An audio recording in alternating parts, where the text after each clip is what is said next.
मजलिस का हम इस्तकबाल करें नारों के साथ, इसलिए कि कायद मजलिस अलहाज बैरिस्टर असदुद्दीन ओवैसी साहब हमारे दरमियान तशरीफ ला चुके हैं। यकीनन दिल थाम के बैठिए, हिंदुस्तान के मुसलमानों का विकार यहाँ पे तशरीफ लाया है। नारा शेर आया वाला मत। अलहाज बैरिस्टर असदुद्दीन ओवैसी साहब हमारे दरमियान है। आज यहाँ पर अलहाज बैरिस्टर असदुद्दीन ओवैसी साहब तशरीफ ला रहे हैं। मैं सबसे गुजारिश करूंगा, जब कायद मजलिस तुम्हारे और हमारे दरमियान जलवागर हो और जब वो स्टेज पर कदम रखे तो मैं नारा दूंगा कि असद साहब आगे बढ़ो, हम तुम्हारे साथ हैं। तुम ये नारा लगाओगे। अलहाज बैरिस्टर असदुद्दीन ओवैसी साहब का अहले शोलापुर के गय्योर अवाम अलहाज फारूक भाई शाब्दी साहब, इनकी निगरानी में हम यहाँ पर उनका इस्तकबाल करते हैं। तमाम लोग इत्मीनान से जगह पे बैठे रहे। जिस शख्सियत का बड़ी ही देर से मुद्दत से इंतजार था, तमामी वो आपके दरमियान अलहाज फारूक शाब्दी साहब भी यहाँ पर तशरीफ ला चुके हैं। यहाँ पे जो लोग हैं, मैं गुजारिश करूंगा कि माइक गिर जाएगा, आप पीछे चले जाए भाई, पीछे नीचे उतर जाए बैरिकेड के पास से। अल्लाह के लिए आप नीचे उतर जाए भाई। सदर मजलिस अलहाज बैरिस्टर असदुद्दीन ओवैसी साहब, तुम आगे बढ़ो। अलहाज बैरिस्टर असदुद्दीन ओवैसी साहब हमारे दरमियान तशरीफ फरमा है। ये गय्यूर अवाम जनाब फारूक भाई तुम आगे बढ़ो, फारूक भाई तुम आगे बढ़ो, फारूक भाई तुम आगे बढ़ो। यकीनन इस भारत धरती का विकार, यहाँ के दलित मुसलमानों का इत्तेहाद और संविधान, कोई है तो बताओ मेरे कायद की तरह कलम हाथ में रख के संविधान बचा के चलते हैं। सिसकती इंसानियत की आवाज तुम हो, वंचितों दलितों के वफादार तुम हो। बाबा साहेब की तरह हमें एक रहनुमा मिला है। ओ मेरे कायद असद ओवैसी, पूरा हिंदुस्तान तुम हो, पूरा हिंदुस्तान तुम हो। जनाब अलहाज बैरिस्टर असदुद्दीन ओवैसी साहब से मैं गुजारिश करता हूं कि वो तशरीफ लाए।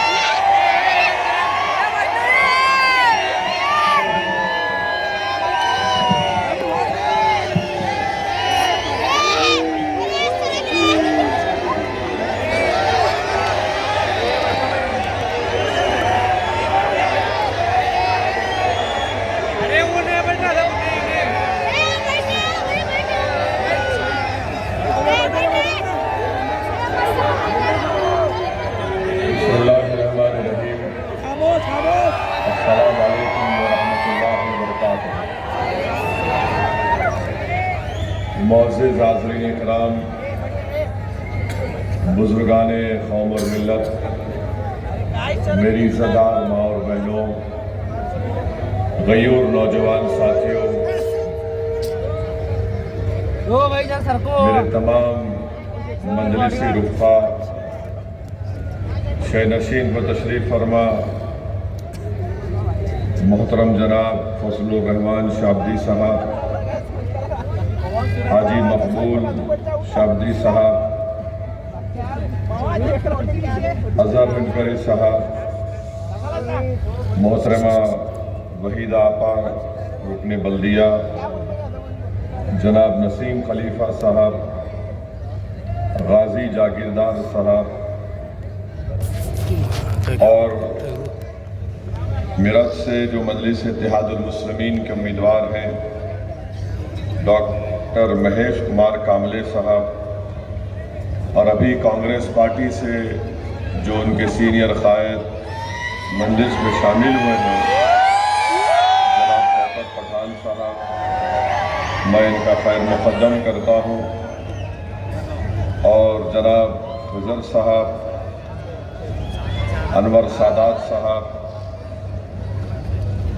और मजलिस इत्तेहादुल मुस्लिमीन के शोलापुर के उम्मीदवार मेरे छोटे भाई जनाब फारूक शाब्दी साहब। मौजूद हाज़रीन इकराम, बुजुर्गाने मिल्लत, मैं आपका शुक्रिया अदा करता हूँ कि आपने अपना कीमती वक्त निकाल कर आज के इस इंतखाबी जलसे में आपने शिरकत की। आपका बेहद शुक्रिया। आज इतनी बड़ी तादाद में आप यहाँ पर आए हैं। मेरे अजीज़ दोस्तों और बुज़ुर्गों,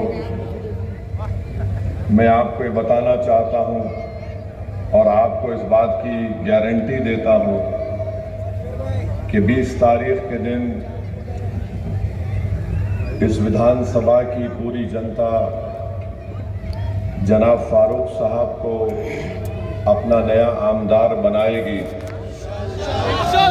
तो इंशाअल्लाह मैं इस बात की गारंटी देता हूँ कि 5 साल में शोलापुर की जनता जो विकास के लिए तड़प रही है, शोलापुर की जनता जो महंगाई से पिस रही है, जो शोलापुर की जनता के नौजवान बेरोजगारी उनका मुकद्दर बनाकर रख दिया गया, जो नौजवान अपनी डिग्री का इम्तिहान भी दे चुके हैं और 1 साल से उनको उनकी डिग्री नहीं मिलती, जो शोलापुर में यहाँ पर जो इंडस्ट्री थी चादर की, जिसको जोग्राफिकल इंडिकेटर भी मिल गया था, इंशाअल्लाह ताला उसको फारूक शाब्दी खुद मेहनत करके उसको रिवाइव करेंगे। मैं आपसे वादा कर रहा हूँ कि आज शोलापुर में 6 दिन में 1 मरतबा पानी आपको मिलता है। फारूक दिन रात मेहनत करके इंशाअल्लाह ये सबसे बड़ा मसला, ख़ास तौर से पीने का पानी अगर 6 दिन 8 दिन में 1 मरतबा आता है तो सबसे ज़्यादा तकलीफ़ हमारी माँ और बहनों को उठाना पड़ता है। और मैं आपसे वादा कर रहा हूँ कि ये जो फ्लाईओवर का काम, एक बच्चा पैदा हुआ, अब उसकी शादी होने वाली है, मगर फ्लाईओवर का काम मुकम्मल नहीं होता। अब लगता है कि उसकी जुमागी के बाद ही वो फ्लाईओवर का काम मुकम्मल होगा। आप शायद मेरी बात समझे नहीं।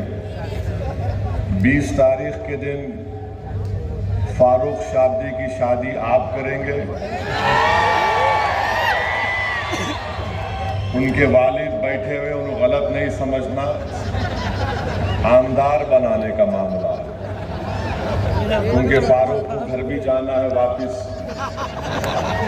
और जुमागी से मतलब 23 तारीख को जब नतीजा निकलेगा उसके बाद से इंशाअल्लाह ताला वो फ्लाईओवर का काम मुकम्मल हो जाएगा।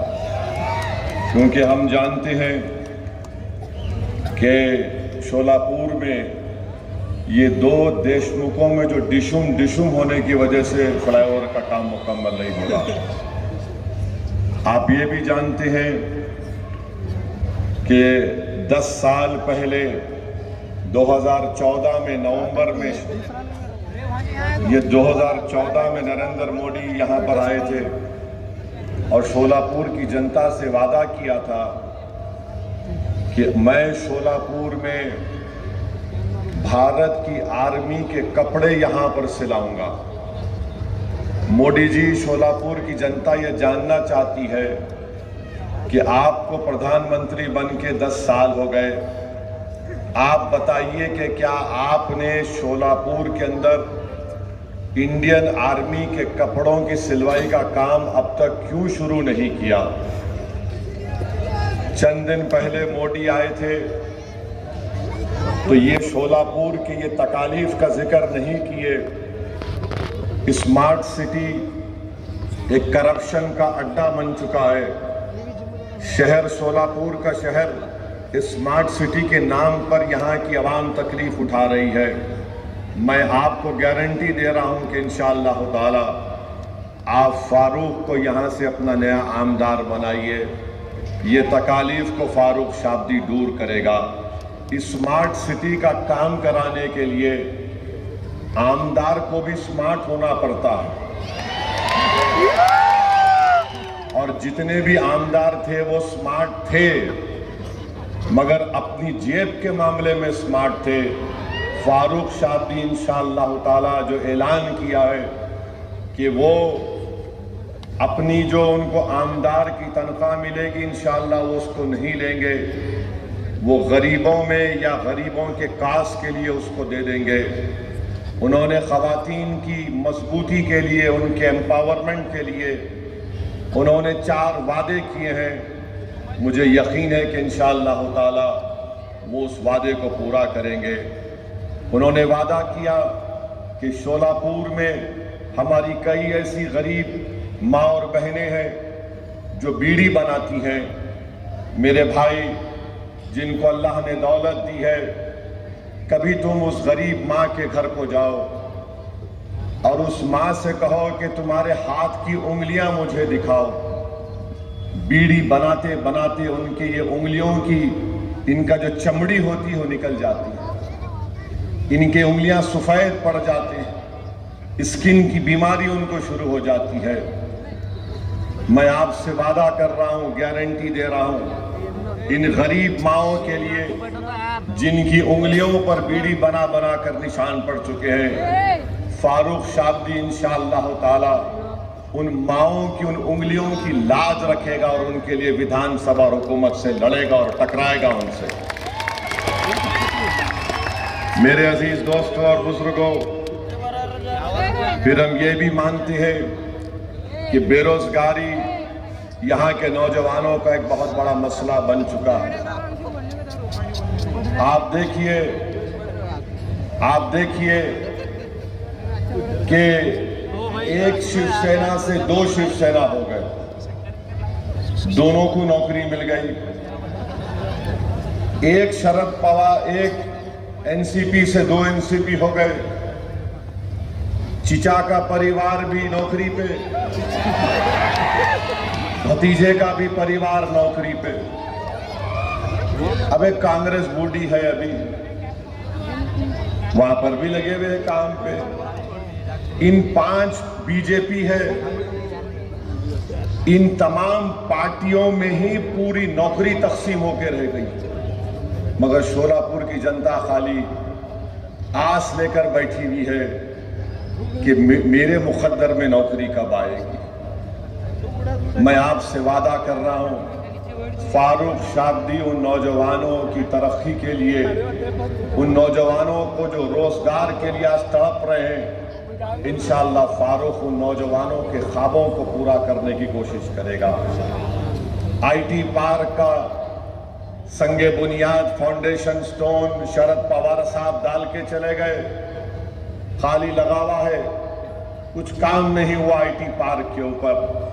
अगर आईटी पार्क पर काम होता तो यकीनन बहुत से कंपनीज यहां पर आते, शोलापुर के गरीब नौजवानों को कुछ ना कुछ तो रोजगार मिलता।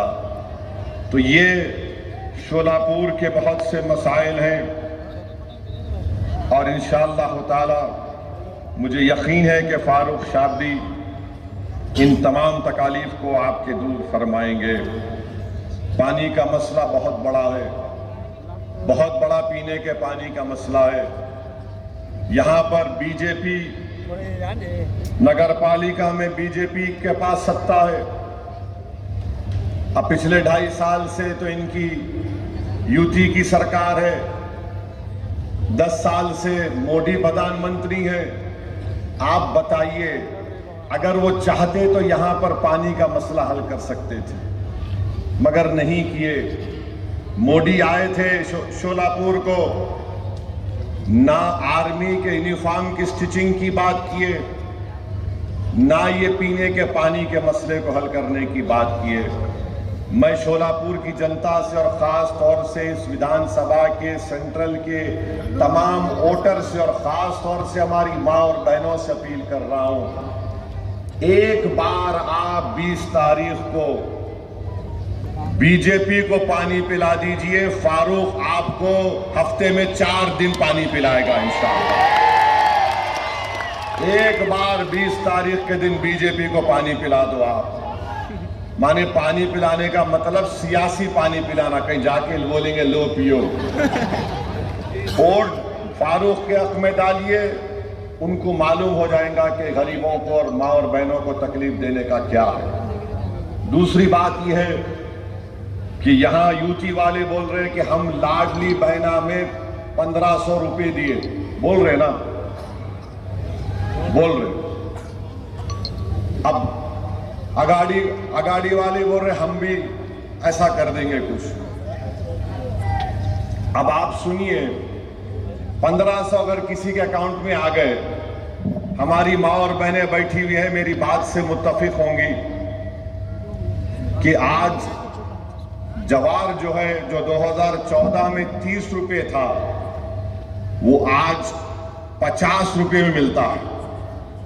चावल 40 रुपए मिलता था 2014 में, वो आज 80 रुपए में मिलता है। गेहूं 25 रुपए में था, 50 रुपए हो गया। गुड़ 30 रुपए में था, शोलापुर का रेट बोल रहा 50 रुपए हो गया। शक्कर, मोदी जी चाय बना के प्रधानमंत्री बन गए, अब उनकी चाय तो फ्री में आती, शक्कर भी उनको फ्री मिलती। मगर शोलापुर में शक्कर जो 30 रुपए थी 10 साल पहले, आज 45 रुपए में हो चुकी है। मसूर की दाल जो 50 रुपए में बिकती थी 14 में, आज 90 रुपए में बिक रही है।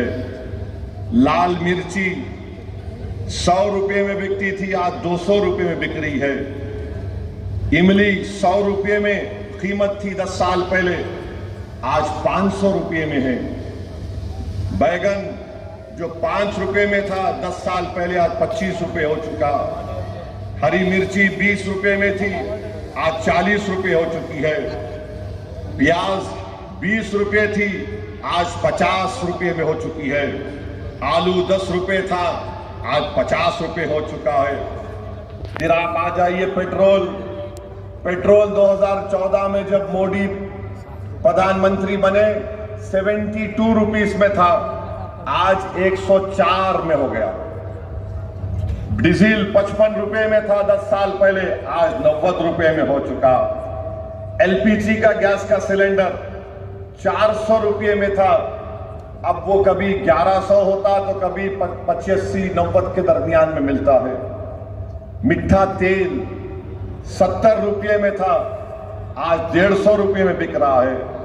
नमक 10 रुपए में था, 15 रुपए। अगर आप खाली इमली और आपके मसूर की दाल, लाल मिर्ची, हरी मिर्ची, प्याज, आलू और मीठा तेल मिला लिए तो यही 1100 रुपए निकल गए, यही 1100 रुपए निकल गए। सिलेंडर खरीदने गए तो उल्टा और 1500 जो रुपये मिले उसमें 300 रुपए डालना पड़ता। तो शिंदे समझ रहे कि हम सबके कान में फूल है। मोदी समझ रहे, अमित शाह बोल रहे लाडली बहना हमारे साथ है। अरे भाई तुम 1500 रुपये दे के 1900 रुपये मेरे से निकाल रहे, ये बेवकूफ बना रहे हैं महाराष्ट्र की जनता को और खास तौर से हमारी माँ और बहनों को, गरीबों को। ये रेट जाकर मालूम कर लेना शोलापुर में। अब मेरे को मालूम कल से बीजेपी वाले जाएंगे मार्केट में, ए आलू की कीमत तो बोलना, प्याज की कीमत तो बोलना। महंगाई मोदी जी महाराष्ट्र को बर्बाद कर रही है। देश में जो इन्फ्लेशन है 6.9 के करीब है, महाराष्ट्र में 7.3 के करीब है। और ये बोल रहे ये दिए, क्या तुम्हारे बाप का दे रहे, जनता का पैसा दे रहे तुम।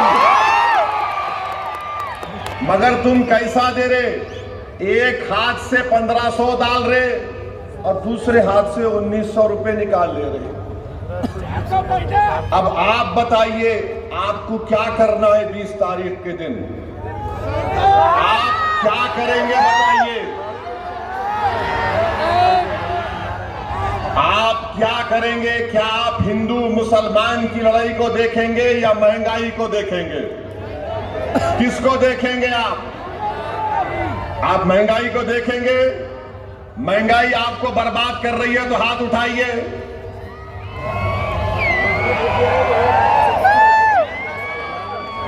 अब आप पीने का पानी किसको रोज चाहिए? हाथ उठाइए। अच्छा, जो नहीं दिया 10 साल से उसको 20 तारीख को पानी पिलाएंगे? हाथ उठाइए। अब बस है, अब ये मेरा मुकदमा मैं कायम कर दिया। अब फैसला आप जज है, आप लोग जज है। मैं फारूक की तरफ से ये आपके सामने ये बात को रख रहा हूं कि क्यों आपको बीजेपी को, शिवसेना दोनों को कांग्रेस को वोट नहीं देना है। दोनों को सत्ता मिली, मगर दोनों ने गारत कर दिया शोलापुर को, बर्बाद कर दिया शोलापुर को। नौजवान रो रहा है, अरे 1 साल हो गया डिग्री का एग्जाम लिख के, एक सर्टिफिकेट नहीं दे सकते तुम लोग? कौन सी सरकार चला रहे हैं ये लोग? और मोदी जी आके क्या बोलते, इस पे नहीं बात करेंगे। शोलापुर में यहां पर जो चद्दर बनाई जाती है, ज्योग्राफिकल इंडिकेटर उसके पास है, जीआई टैग, मगर मोदी जी कभी मन की बात में भी नहीं बोले शोलापुर की चद्दर के बारे में। मोदी जी कभी आप बोल देते, भाइयों बहनों आज मन की बात शोलापुर की चद्दर के ऊपर हो, मगर नहीं बोले। क्या बोले? आरक्षण के नाम पे बांटा जा रहा है, महंगाई कमर तोड़ रही है, मगर मोदी जी को फिक्र ही नहीं है। यहां पर चादर बनाने की फैक्ट्री खत्म हो गई, मगर मोदी जी माशाल्लाह रोज नए कपड़े पहनते, टिप टॉप। मगर ये शोलापुर की जनता जो यहां पर इनके हाथों में अल्लाह ने फन दिया, बीजेपी ने उस इंडस्ट्री को तबाह बर्बाद कर दिया। ये शोलापुर की जनता को इस पर फैसला करना है। और मैं बताना चाह रहा हूं, ये मोदी जी ने कहा कि आरक्षण के नाम पर बांटा जा रहा है। अरे मोदी जी, आप मराठाओं को रिजर्वेशन देने का वादा आपने किया था, और मराठाओं को रिजर्वेशन देना पड़ेगा आपको। जरांगे पाटिल आपकी नींद हराम कर चुका है, मुझे मालूम, सबकी नींद हराम कर चुका है। दुबला पतला आदमी है, उसकी समाज ने उसको अपना नेता मान लिया। मैं सलाम करता हूं मराठा समाज को कि मुत्तहिदा तौर पर आपने अपने नेता को बना दिया, और हम तायीद करते हैं कि मराठाओं को रिजर्वेशन मिलना चाहिए और झक मराकर देना पड़ेगा, चाहे सरकार किसी की बने। आप फारूक को अपना आमदार बनाइए। फारूक जब विधानसभा जाएगा तो मराठा आरक्षण का डिमांड करेगा, लड़ेगा उसके लिए इंशाअल्लाह ताला। और मेरे भाई और अजीज दोस्तों, बुजुर्गों, मेरी मां और बहनों, मैं आपसे अर्ज करने आया हूं कि ये जो फारूक से हटकर जो कैंडिडेट खड़े हैं,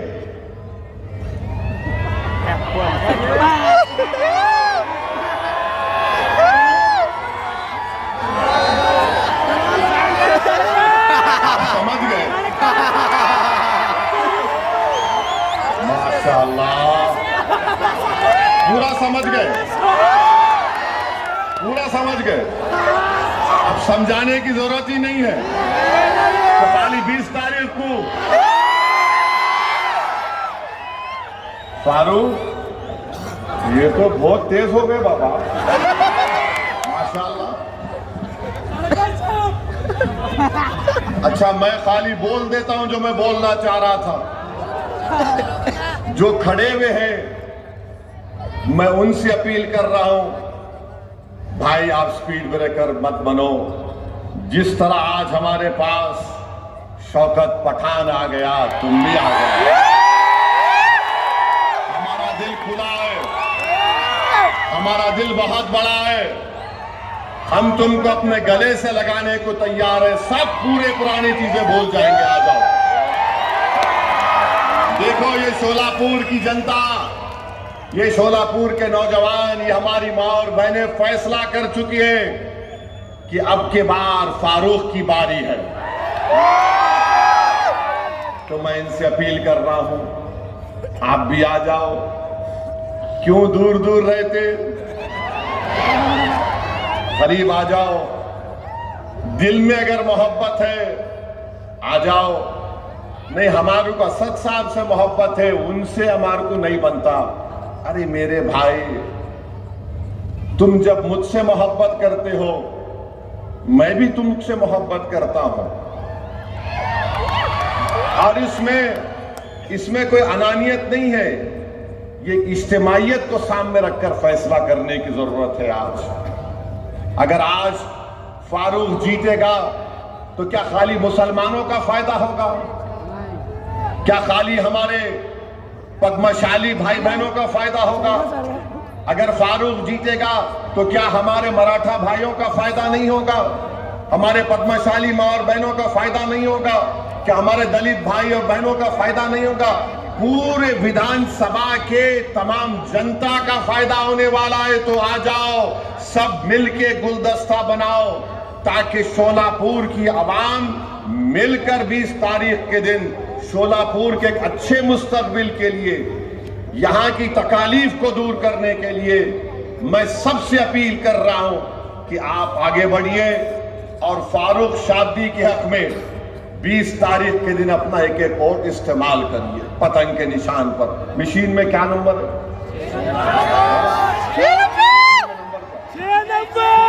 मशीन में 6 नंबर फारूक शादी का। तो जब आप अंदर जाएंगे मशीन में, खाली देखना पतंग का निशान का ठक मार टी आवाज आती है, वो आवाज सुन लेना, बिस्मिल्लाह आगे बढ़िए। मगर आप तमाम वोट डालेंगे या रात में जाके सो जाएंगे? अभी उठेंगे जब उठेंगे। पोलिंग परसेंटेज बढ़ेगा, आप पोलिंग परसेंटेज बढ़ाएंगे। आप हर आदमी, हर बहन, हर माँ, हर बुजुर्ग अपना वोट इस्तेमाल करेंगे। हाथ उठाकर जवाब दीजिए, आप पूरे अपना वोट डालेंगे। पोलिंग परसेंटेज आपका बढ़ना चाहिए, तभी फारूक की कामयाबी आसानी से हो जाएगी इंशाअल्लाह ताला। अब आ जाइए दूसरी चीज जो आपको बोलना चाह रहा था मैं। अभी आप देखें कि डाइस के ऊपर हम बैठे हुए थे, मंच के ऊपर, तो मेरे को आके कोई एक कागज दिए, देखिए आप लोग क्या था बोलता हूं मैं आपको। सुनो, बहुत मजे का है, बहुत मजे का है। मेरे को jail road police station commissionerate Solapur से हमारे सीनियर पुलिस इंस्पेक्टर साहब ने सेक्शन 168 BNSS की नोटिस दिए, मेरे को लव लेटर दिए। हमारे ससुरे की तरफ से आई नोटिस। दामाद से बहुत मोहब्बत करते ना,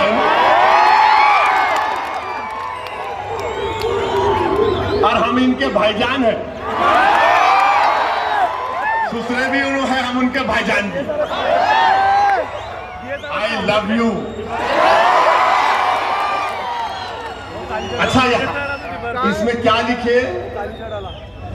इसमें लिखे, अंग्रेजी में बोल रहा हूं, लिटिल इंग्लिश आती है मेरे को।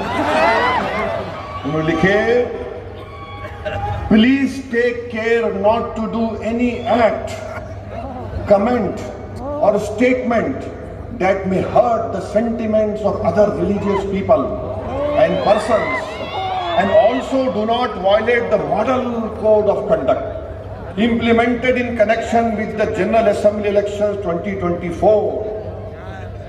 It should be noted that law and order problem will not arise due to any minor reason, and peace should be maintained. In addition to this, B की जगह BE आना, आप BRE लिखिए।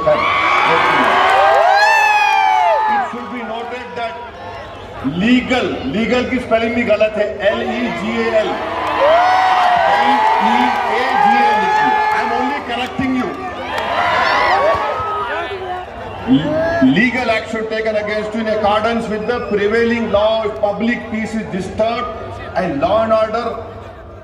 अच्छा, यह प्रॉब्लम की स्पेलिंग में M खा गया, प्रोबले हो गया, ये M आना problem. arises due to your commenting that will hurt the sentiments of other religious में G खा गया, and individuals by ignoring the instruction given by the police। The said notice is given under my true seal। तो मैं क्या किया, हाँ नहीं दूल्हे भाई कुछ आती, किसको भी नहीं आती, खाली भाईजान से मोहब्बत है, दूसरों से नहीं है जी। तो मैं नोटिस ले लिया। सुनो अभी टाइम कितना है? हाँ 15 मिनट है।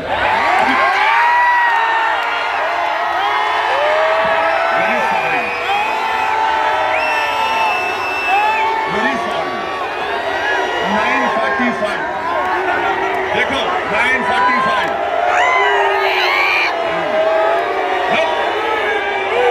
तो मैंने लिखा नोटिस में, सुनो आप मीडिया वालों, 9:45 घड़ी चेक कर लो तुम्हारी भी। तो मैंने नोटिस में लिखा, फारूक सही बोल रहा ना, ऊपर नीचे तो नहीं हो रहा, यू आर हैप्पी, सेटिस्फाइड। अभी मैंने लिखा रिसीव द नोटिस, मैंने नोटिस रिसीव कर लिया, मैं अपोज द कंटेंट। हाँ बैठो, अरे बैठो जी, बैठो, भाईजान बोल रहे, बैठो। अपोज द कंटेंट्स हैं जो लिखे, हम उसको अपोज करते। Issuing authority has no power to issue notice during the period of model code of conduct। the permission of concerned returning officer of Solapur Central should have been taken। तो मेरे को समझ में नहीं आया कि हजरत पुलिस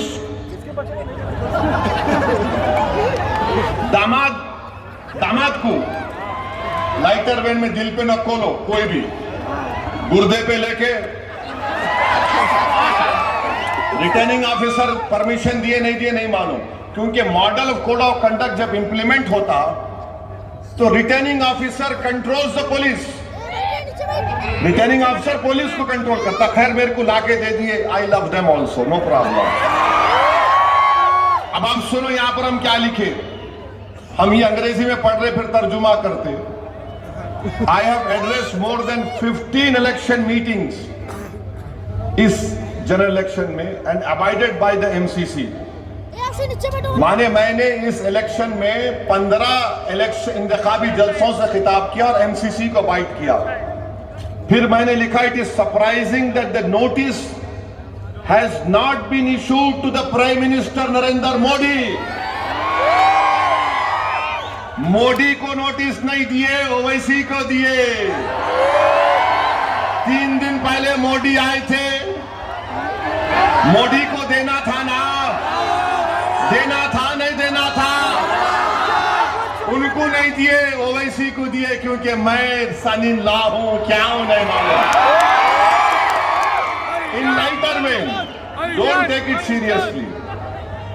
अब ये आप बताइए, ये क्या है? ये जहां मैं चले जाता हूं महाराष्ट्र में, आपसे मोहब्बत का इसका खत लेकर आए हमारे लिए। तो मैं भी उनको दिल में देख के बोला, वाह मेरी महबूबा आ रही है, वाह तेरा ही इंतजार था। ये काहे को करते रहे भाई मेरे पीछे, मैं बोलता ही नहीं था ये सब चीज़ा। अच्छा बात मेरे को बोलो, वो एक छोटा बच्चा है, मेरे स्टैंडर्ड से बोल रहा हूं, मेरी गलती नहीं, मैं लंबा हूं तो हमारे अब्बा की गलती है। तो उन्होंने बोल रहे मैं मस्जिद में घुस के मारता हूं। मेरे को समझ में नहीं आया कि ये 168B एंड SS की नोटिस उसको नहीं दिए। नहीं दिए ना, नहीं दिए, उसको दिए ही नहीं। उन्हें बोले जा रहा, जो बके जा रहा। अच्छा क्या करे, खाली FIR कर लिए। अरे उसको लेके भिजाते दुबई को अंदर। अरे दुबई से मुराद जेल को भिजाते नहीं। अब वो डिप्टी CM फडणवीस बोले, क्या बोले? ओ जिहाद, धर्म युद्ध। ये धर्म युद्ध है इलेक्शन, ये और जिहाद है इलेक्शन। बाबा साहेब अंबेडकर ने संविधान बनाया, तो बाबा साहेब ने संविधान कब बनाया? जिस जमाने में दलित लोग अगर जमीन पर चलते थे तो उनके कमर के सामने झाड़ू होती थी और गले में वो होता था घड़े के जैसा कि अगर थूकना भी है तो उसमें थूको, और जिस जमीन पर तुम चलते हो उसको झाड़ू दो, क्योंकि तुम्हारे पैर इस काबिल नहीं है कि तुम जमीन पर चलो। तो बाबा साहेब ने कहा कि कोई बड़ा नहीं, कोई छोटा नहीं, ओवैसी, फडणवीस, दलित सब बराबर होंगे। और बाबा साहिब ने संविधान में हम सबको इंसान करा। All human beings are equal in the eye of the law। और बाबा साहिब ने क्या लिखा संविधान में? लिबर्टी, आजादी, जस्टिस, इंसाफ, फ्रेटर्निटी, भाईचारगी, इसको हमको हासिल करना है। मैं हमारे दलित भाइयों को पैगाम दे रहा हूं आज सोलापुर से कि आओ बाबा साहेब अंबेडकर के उन ख्वाबों को पूरा करेंगे। लिबर्टी, जस्टिस, इक्वालिटी, फ्रेटर्निटी को हासिल करेंगे। आपकी तकलीफ असदुद्दीन ओवैसी की तकलीफ है। आपके इंसाफ की लड़ाई हमारे इंसाफ की लड़ाई होगी। इस सोलापुर सेंट्रल में हमको लिबर्टी, इक्वालिटी, फ्रेटर्निटी और जस्टिस को हासिल करना है। जो ख्वाब बाबा साहिब ने देखा था उस ख्वाब को उनको देखना है। मैं हमारे दलित भाइयों को याद दिलाना चाह रहा हूं, जब किसी ने जाकर बाबा साहिब से कहा था, बाबा साहिब हिंदुस्तान की, भारत की लोकसभा में भी इतने दलित MP जीत कर जाते हैं, आप क्यों दलितों की एक आजाद लीडरशिप की बात करते हैं? तो बाबा साहिब अंबेडकर को सलाम, उन्होंने कहा था कि हाँ, रिजर्वेशन की बुनियाद पर जीत कर तो जाते हैं, मगर अपना मुंह उस वक्त खोलते जब उनको अंगड़ाई लेना पड़ता है। मैं दलित भाइयों को याद दिला रहा हूं, काशीराम ने ही कहा था, चमचों से बच के रहो, चमचों से बच के रहो। मैं तुमसे भी कह रहा हूं, चमचों से बच के रहो। ये चमचे हमारे मफादात की हिफाजत नहीं करते, बल्कि अपने जाती मफादात को लेकर अपने सियासी आकाओं के कदमों में सर झुका देती है। मैं तुमसे कह रहा हूं, सर मत झुकाओ, सीना तान कर सोलापुर के विकास के लिए लड़ेंगे हम इंशाअल्लाह ताला। सोलापुर के विकास के लिए हम लड़ेंगे। तो मेरे अजीज दोस्तों और बुजुर्गों, ये चंद गुजारिशात मुझे आप तक कहना था। अब ये डिप्टी CM फडणवीस, धर्म युद्ध, वोट जिहाद, उनको तो नोटिस नहीं देते BNSS की, हमको ही देते। अच्छा हैरत की बात यह, मैं पुलिस वालों को भी बोल रहा हूं, जब ये BNS का कानून पार्लियामेंट में पास हो रहा था, अपोजिशन को सस्पेंड कर दिया गया था, मैं अकेला था वहां पर, तो वाहिद MP था मैं इम्तियाज जलील के साथ, जो इस कानून को कहा था ये गलत इस्तेमाल होगा इसका BNSS का। मैंने कहा था कि मकाले की रूह, या मकाले अपने खबर में खुश हो रहा था इस कानून को देखकर। मेरी बात सच साबित हो गई कि BNSS एक गलत कानून बनाया गया था, जिसका इस्तेमाल मैंने पार्लियामेंट में कहा था, इसका इस्तेमाल माइनॉरिटीज पर, दलित्स पर, इंटेलेक्चुअल्स पर होगा जो हुकूमतों के खिलाफ होंगे। मैं मुबारकबाद देता हूं यहां की पुलिस को कि मैंने जो पार्लियामेंट में कहा था आपने उसको सच साबित कर दिया। आई thank you from the bottom of my heart. ये गंदा कानून मोदी ने बनाया BNSS का, किसी को भी ले जाकर 120 दिन का पुलिस कस्टडी दिया जा सकता है। मेरी स्पीच है यूट्यूब पर, देख लेना आप। मैं उम्मीद करता हूं कि पीआई साहब मेरे इस भाषण को ये नहीं बोलेंगे कि this will create problem of reason and peace. बहुत अच्छा है, मैं इसको घर को ले जाके जब 18 तारीख को हमारी बीवी से मिलूंगा, हमारी बेगम पूछेंगे क्या लेके आए, मैं बोलूंगा देखो ये लेके आया हूं, ये लेके आया। उसको फ्रेम करके रखूंगा घर में। ये मेरे लिए मेडल है, तमगा है। जवानी में तो लव लेटर ना लिखे ना मिला, मगर बुढ़ापे में मिल रहा है। मगर मैं जवान हूं, मेरी दाढ़ी को व्हाइट देख के लोग बोलते हैं व्हाइट हो जा रही। बाबू, शेर कभी बुढ़ा नहीं होता यार। अब दूसरे पूछेंगे मंजलिस के मुखालिफिन, बंदर मतलब बंदर कितना भी बुढ़ा हो जाओ, कुलाठी मारना नहीं बुढ़ा। तो खैर, ये लाइटर वेन में था, दिल पे मत लीजिए। मेरे को बड़ी तकलीफ हुई कि आरओ साहब अगर देते, रिटर्निंग ऑफिसर देते, मगर मेरे को उससे बड़ी तकलीफ यह है कि मोदी जी आए थे, उनको देना था। उन्होंने नहीं बोले ए सेफ है, एक है तो सेफ है। किसका मतलब उसका? किसको बोल रहे थे मोदी जी एक है तो सेफ है? उनको नोटिस नहीं दिए, मगर दूल्हे भाई को दे दिए। तो खैर, आपको अब यकीन तो हो गया ना कि नोटिस किसको मिलती? बोलने वाले को मिलती। इतना बड़ा जुलूस इम्तियाज जलील निकाले औरंगाबाद से मुंबई तक, 10,000 गाड़ियां थी, एक पत्थर नहीं मारे किसी के ऊपर। रसूलुल्लाह सल्लल्लाहु अलैहि वसल्लम के शान में जिसने गुस्ताखी करने की कोशिश की, कोई गुस्ताखी नहीं कर सकता जिसके लिए जमीन और आसमान बनाया गया। अरे एक नापाक इंसान गुस्ताखी कर सकता है आका की शान में?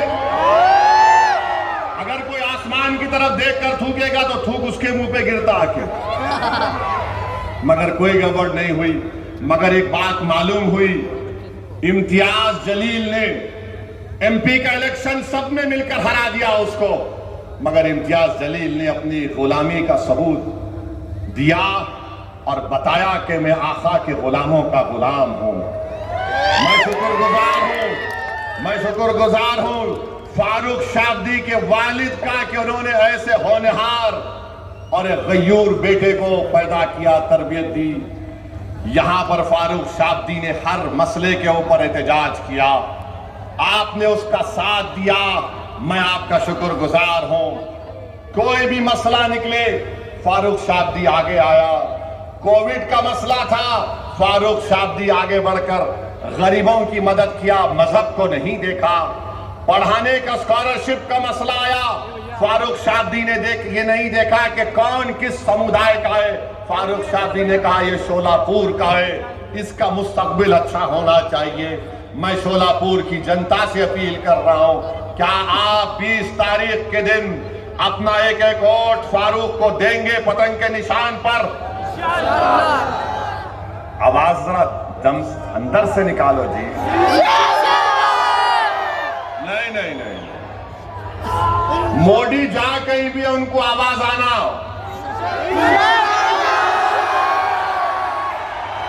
गौर से और गौर से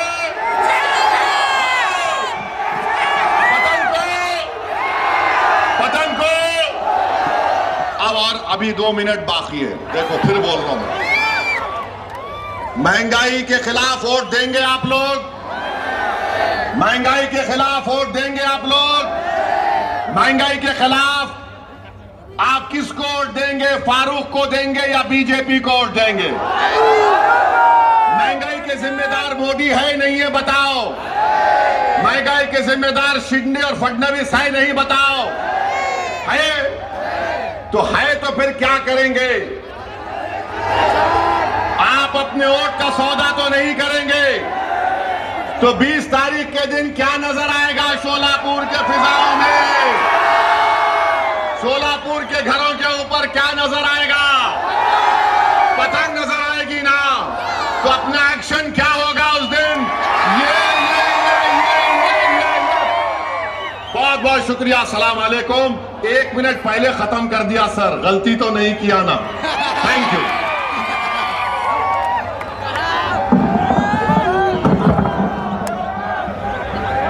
देखो देखो कौन आया, देखो देखो कौन आया। अल्लाह अकबर, अल्लाह अकबर। इज्जत पीरजादे साहब आज फारूक शाब्दी के हक में विड्रॉ हो चुके हैं, ये मैं इनका शुक्रिया अदा करता हूं।